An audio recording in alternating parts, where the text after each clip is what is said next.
And now, his view, an editorial opinion by Bill Martin. When the proverbial hits the fan, what are you likely to say?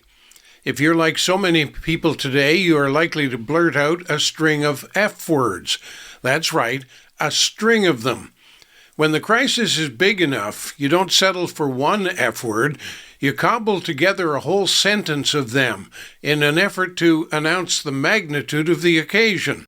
It may sound something like this, abbreviated for radio, of course. What the effing F are you effing effer? Get the F out of this effing place and don't effing come back for effing ever F.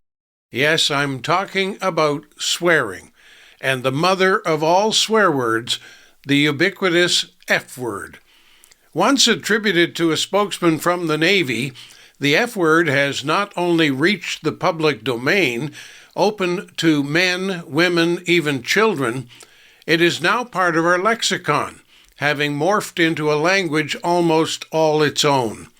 What does that say about our English language? Well, nothing really, other than the fact that it is a living language, constantly changing to reflect the people who use it. And that's the point of my rant today. It's not, as you might think, that our common language is offensive to my virgin ears. It's that your common language is so, well, common. Your chosen vocabulary shoehorns you into the crowd, adjoins you to the lowest common denominator. Your extensive use of the vernacular of the day simply debases you. It reduces you to far less than you are. It diminishes your potential, perhaps even subliminally hampers your self-worth. Now let me be clear. I'm not endorsing some language police. On the contrary, I treasure a rich, full, and expressive language, one that speaks to who you are and what you stand for. But when your verbiage sounds like everybody else, you've joined the race to the bottom.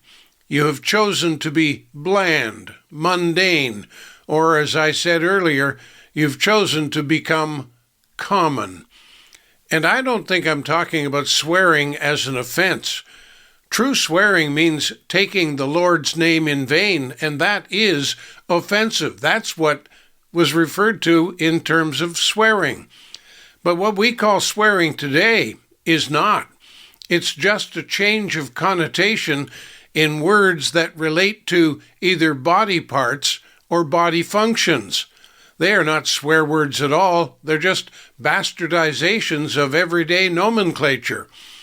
What once might have titillated now arouses nothing except the shallowness of your vocabulary and your resignation to be simply common among the masses.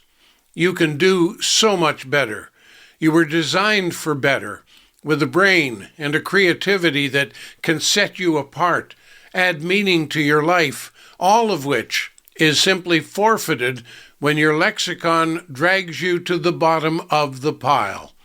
I would say this: drop the F word and set yourself free. Free to be the unique you.